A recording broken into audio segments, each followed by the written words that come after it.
Kurang dari 3 bulan masa jabatan, Jokowi melantik 3 wakil menteri di kabinetnya. 2 diantaranya wakil menteri yang dilantik adalah keponakan Prabowo dan juga politisi Gerindra. Presiden Joko Widodo melantik 3 wakil menteri baru di Istana Negara. Salah satu yang dilantik merupakan keponakan Presiden terpilih Prabowo Subianto, Thomas Ciwandono, sebagai wakil menteri keuangan kedua. Thomas bersama-sama dengan Menteri Keuangan Sri Mulyani akan mengawal anggaran pendapatan dan belanja negara, baik yang sedang berjalan maupun RAPBN untuk pemerintahan Prabowo Gibran.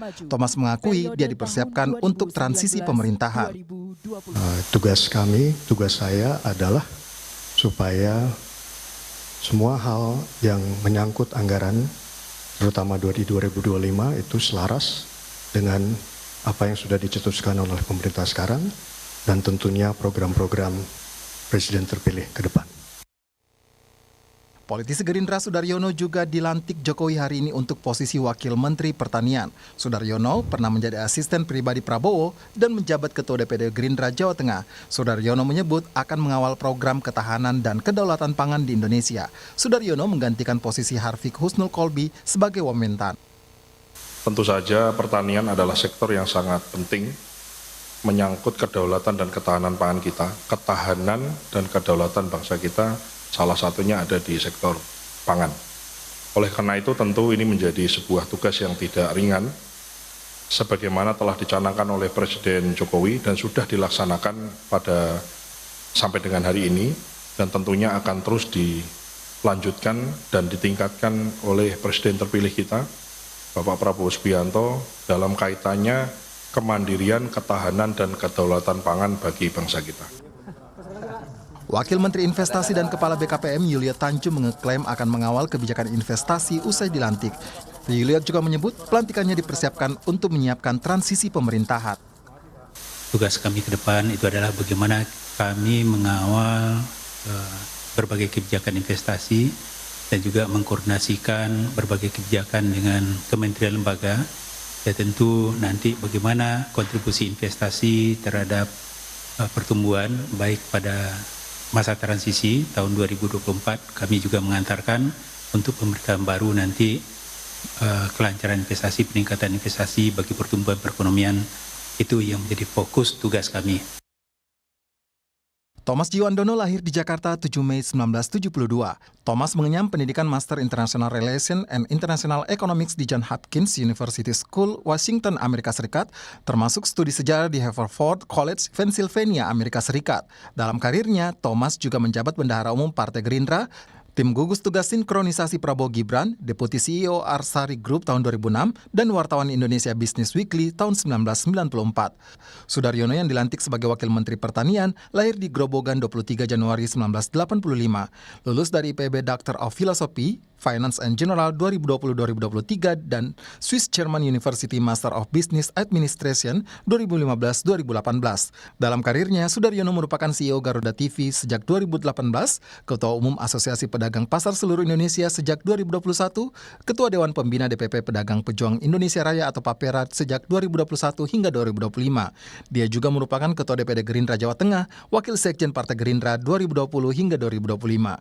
Sementara Yulia Tanjung merupakan ASN di Kementerian Investasi dan Badan Koordinasi Penanaman Modal atau BKPM sebagai PLT Deputi Bidang Pengendalian Pelaksanaan Penanaman Modal BKPM. Pengamat politik Universitas Al-Azhar Ujang Komarudin menilai masuknya tim sinkronisasi kepemerintahan untuk memuluskan transisi pemerintahan Jokowi Ma'ruf ke Prabowo Gibran. Kompromi antara kekuatan Pak Prabowo sebagai presiden terpilih dengan Pak Jokowi sebagai presiden yang akan berakhir masa jabatannya. Oleh karena itu ya perlu politik akomodasi bagi orang-orangnya Pak Prabowo untuk katakanlah dilantik lebih dulu, lebih awal di kabinet Pak Jokowi menjadi wakil menteri. Jadi ya apa bargainingnya, komprominya, ya tentu ya pemerintahan nanti berjalan dengan mulus, berjalan dengan baik, berjalan dengan aman, sehingga nanti pun ketika Pak Jokowi misalkan punya keinginan, punya titipan gitu kepada pemerintahan Prabowo yang baru, ya bisa saja diakomodir oleh Pak Prabowo. Jadi ya Prabowo mempunyai program prioritas seperti makanan bergizi gratis dan sejumlah program lain yang dikampanyekan dalam pemilu 2024. Ketiga wamen yang dilantik telah mengeklaim mereka dipersiapkan untuk masa transisi dari pemerintahan Jokowi ke pemerintahan Prabowo. Tim Liputan, Kompas TV. Dan saudara, kita perbincangkan terkait dengan Presiden Joko Widodo yang kurang dari 3 bulan masa jabatannya ini sudah melantik 3 wakil menteri di kabinetnya. Benarkah kemudian ketiga wamen ini dipersiapkan untuk mempersiapkan transisi ke pemerintahan terpilih berikutnya? Kita bahas malam hari ini saudara bersama dengan Esther Sri Astuti, peneliti Institute for Development of Economics and Finance atau INDEF, dan juga nantinya akan bergabung bersama kita Ali Mohtar Ngabalin, tenaga ahli utama KSP. Saya ingin ke Mbak Esther dulu. Selamat malam Mbak Esther. Malam, Mbak Livi. Dengan Niluh ini Mbak Esther. Oh, Mbak Niluh, ya mohon maaf tadi informasinya Ya, dengan Mbak Livi. siap.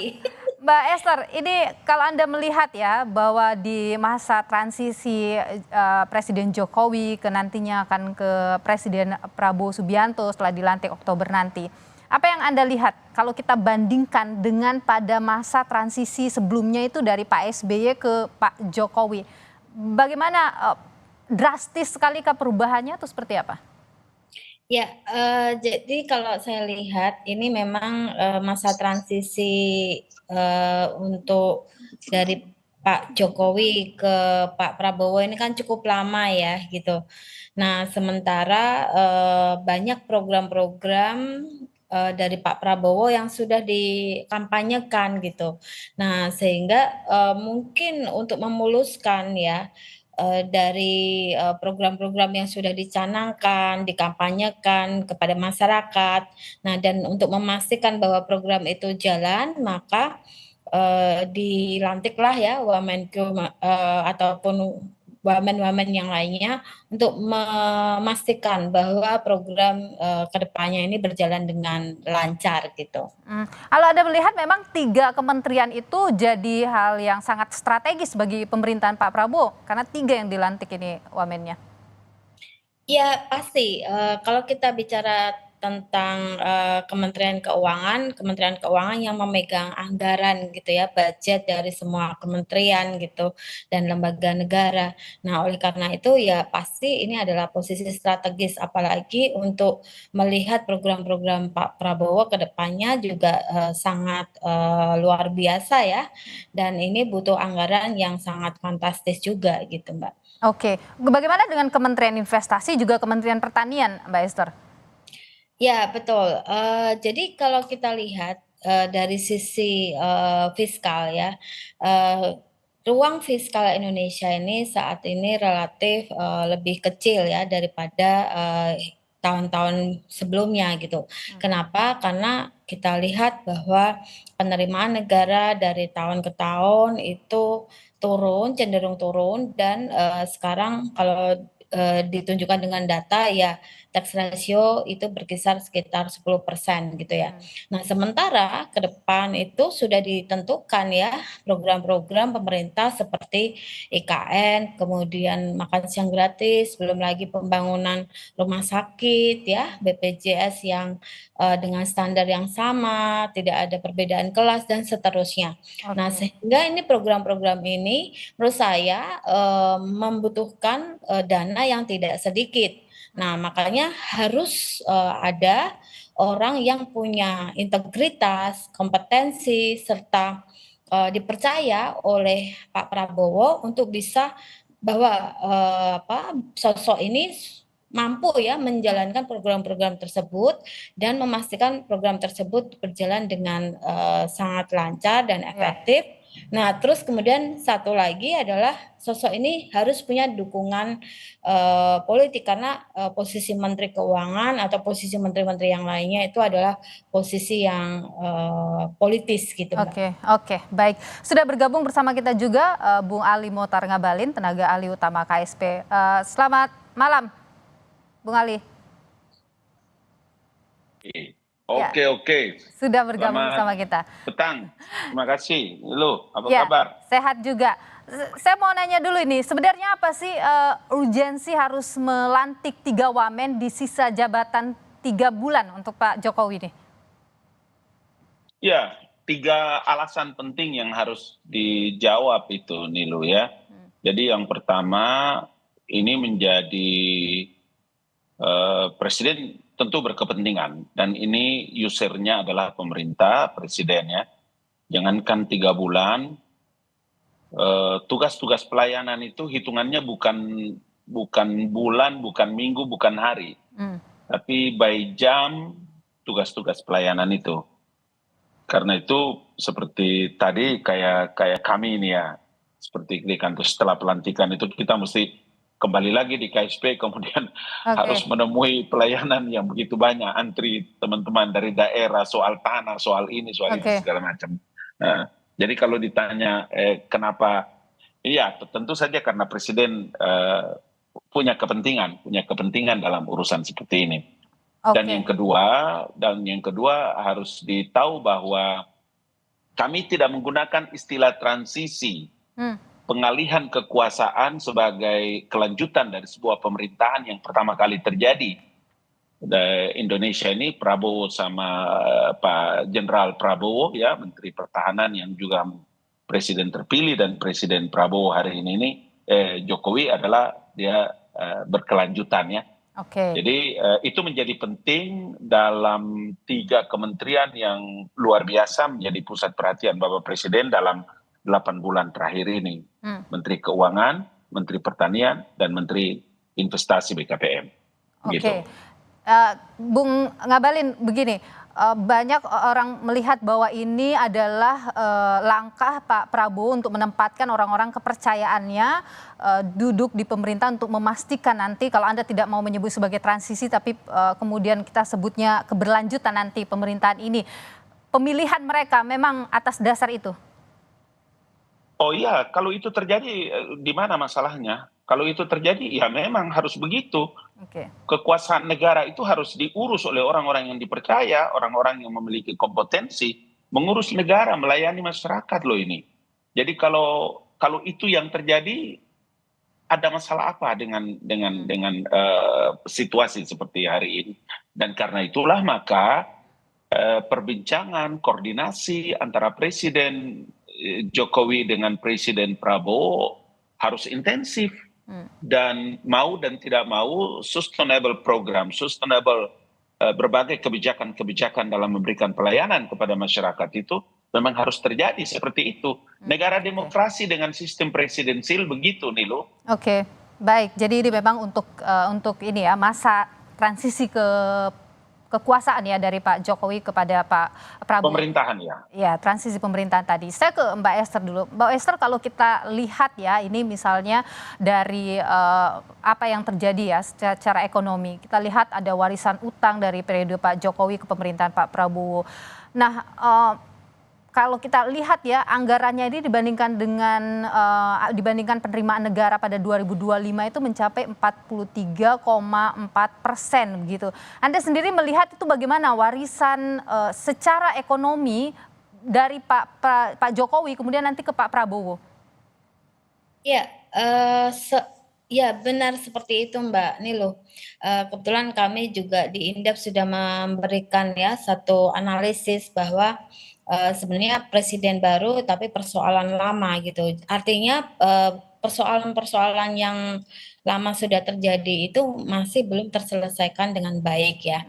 Nah, yang kedua dari data ya, tren data itu menunjukkan bahwa utang itu makin lama makin tinggi gitu. Nah, sehingga ini perlu satu manajemen utang ya yang baik gitu ya. Jadi jangan sampai nanti utangnya makin tinggi ya, tetapi tidak untuk kegiatan produktif, karena selama ini kita sudah gali lubang tutup lubang gitu Mbak. Nah, jadi ini kalau Anda melihat bagaimana beratnya ini di sisi ekonomi kemudian bagi pemerintahan Pak Prabowo nanti? Ya, jadi kalau saya melihat dari pelantikan 3 wamen ini ya, pertama Wamen Keuangan itu artinya mengatur anggaran supaya budget itu lebih efisien dan lebih efektif digunakan. Nah, yang kedua, Wamen Investasi artinya, eee, bahwa yang namanya investasi itu harus, ditingkatkan gitu. Karena selama ini pertumbuhan ekonomi hanya, di-drive, dominantly dari konsumsi rumah tangga. Sekitar 53% itu di-drive dari konsumsi rumah tangga. Sementara dari investasi itu masih relatively sangat kurang gitu ya, apalagi ekspornya. Nah, yang ketiga itu wamen pertanian. Kalau kita lihat, data impor pangan ini dari tahun ke tahun itu masih relatively, meningkat gitu ya. Oke. Nah, artinya pengendalian pangan ya, terus mendorong investasi masuk ke Indonesia dan mengendalikan atau me-manage dari budget ini harus dilakukan. Oke, termasuk juga ada beban defisit APBN ya. Ini diperkirakan Betul. 2,7%. Anda merasa masih cukup aman lah untuk pemerintahan Pak Prabowo nanti? Maksimal 3%, jadi masih dalam koridor. Iya, 2,7% dekat sekali ya ke 3% Ya. ya Mbak Esther ya. Saya ke Ya. Pak Bung Abalin dulu. Bung Abalin, kalau kita bicara di bidang keuangan, investasi dan pertanian begitu, memang 3 hal itu adalah jantungnya pemerintahan nanti Pak Prabowo Gibran ya? Iya, karena itu makanya tadi dari awal saya bilang bahwa seperti Mas Tommy ya, itu kan punya latar belakang dia expert dalam bidang keuangan, dalam bidang ekonomi, dan kalau ini menjadi penting, kita ingat benar pada waktu sinkronisasi kemarin itu salah satu kementerian yang pertama kali didatangi itu adalah Menteri Keuangan, dan itu tadi seperti dijelaskan oleh Mbak Esther tadi, menjadi penting karena global economic dan strategi keuangan kita untuk pemerintahan baru di bawah kepemimpinan Jenderal Prabowo dan Mas Gibran ini adalah bagian yang tidak terpisah, tidak terputus. Tapi dia apa yang kita sebut dengan sustainable program. Jadi dia berkelanjutan. Di mana-mana menjadi masalah yang harus dihadapi, tentu harus orang-orang yang memiliki expert yang luar biasa, karena perjalanan cepat dan panjang dari 10 tahun Presiden Jokowi ini harus betul-betul diantisipasi bagi pemerintahan baru. Begitu, Nilo. Oke, di bidang pertanian food estate itu juga kan ramai diperbincangkan. Apa sih yang kemudian ini kan dari pemerintahan Pak Jokowi ke Pak Prabowo? Ya, kalau begini ya, kalau terkait dengan masalah Wakil Menteri Pertanian, Mas Sudaryono, saya tahu betul beliau ini saya tahu betul karena waktu beberapa tahun yang lalu itu kami sama-sama, saya masih juru bicara Prabowo Hatta pada waktu itu, dan yang kedua, Mas Sudaryono ini adalah orang yang punya latar belakang pertanian, dan pada waktu Bapak Prabowo itu menjadi Ketua Umum HKTI, mereka ini menjadi pengurus-pengurus inti. Karena itu jangan lupa bahwa masalah yang memang harus ditangani dengan baik itu bagaimana menyiapkan kantong-kantong pertanian terbaik bagi pemerintahan baru, karena bicara tentang perut rakyat Indonesia. Itu sebabnya ketika kemarin saya juga berkomunikasi dengan Pak Amran, memang harus di-backup, dan saya yakin benar dalam urusan angkat-mengangkat seperti para menteri, wakil menteri seperti ini, saya tahu betul alasan-alasan apa yang menjadi pertimbangan Bapak Presiden Joko Widodo. Di samping memang lagi-lagi saya harus katakan bahwa ini adalah dalam rangka sinkronisasi persiapan pemerintahan baru di kantong-kantong kementerian lembaga yang memang dipandang sangat penting. Oke, baik. Mbak Esther, kalau Anda melihat misalnya dari pembangunan IKN terakhir ini, singkat saja Mbak Esther, bagaimana Anda melihat peluangnya ini bisa terus berlanjut di pemerintahan Pak Prabowo? Ya, kalau bangun IKN kan sama dengan budgetnya dengan makan siang gratis ya, in total ya. Nah, menurut saya akan lebih ringan nanti buat pemerintah dan buat APBN kalau kita bisa mengundang investor dari luar maupun dari dalam. Ya, Artinya ya, tidak hanya dibebankan pada APBN. Kasihan sekali nanti ya. APBN kalau Oke. terlalu berat Sementara gitu sekarang ya. kita lihat investor juga belum banyak ini, bahkan investor luar belum. Nilu, Iya. saya jelaskan itu sebentar Oke, nanti ya. singkat Oke. saja Bung Ngabalin. Oke, jadi begini. Jangan dilupa bahwa semua bangunan-bangunan inti, dasar pembangunannya, lingkungan, bangunan-bangunan inti itu dalam tahap pertama ini mencapai 100%. Saya setuju dengan Mbak Esther tadi bahwa bangunan-bangunan inti dan dasar itu adalah bangunan strategi yang harus dijaga tingkat kemampuan security-nya.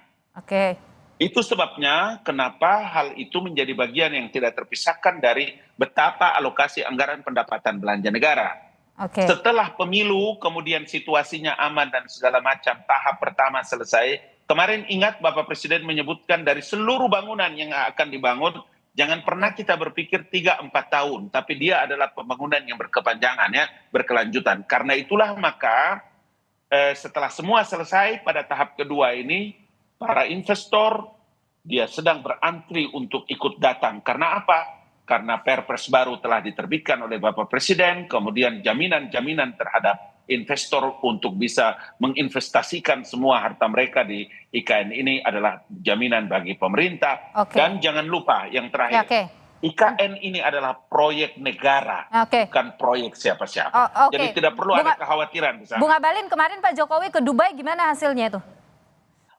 Kita tunggu nanti malam waktu Indonesia kita sudah bisa dapat jawabannya. Saya pastikan kepada Nilu, saya akan bagi lebih awal ke Kompas TV. Oke, terima kasih Bung Ngabalin. Mbak Esther, Anda optimis ya dengan pemerintahan Pak Prabowo Gibran? Ya, saya melihat Pasti. harus Ya, optimis Esther. ya. Harus Tetapi ya, kita optimis. nanti akan sampaikan feedback ataupun saran jika ada memang yang harus disampaikan gitu ya, Oke, untuk supaya pertumbuhan ekonomi tetap tercapai. Oke, baik. Tentu kita akan nantikan ya bagaimana jalannya nanti pemerintahan Pak Prabowo Gibran yang dalam 3 bulan lagi masa peralihan Amin, itu akan amin. dilakukan. Terima kasih Mbak Amin. Esther dan juga Bung Terima kasih, Ngabalin terima sudah kasih. berbagi pandangan di Sapa Terima kasih, Indonesia terima kasih. Malam. Saudara, kami akan kembali usai jeda. Litbang Kompas merilis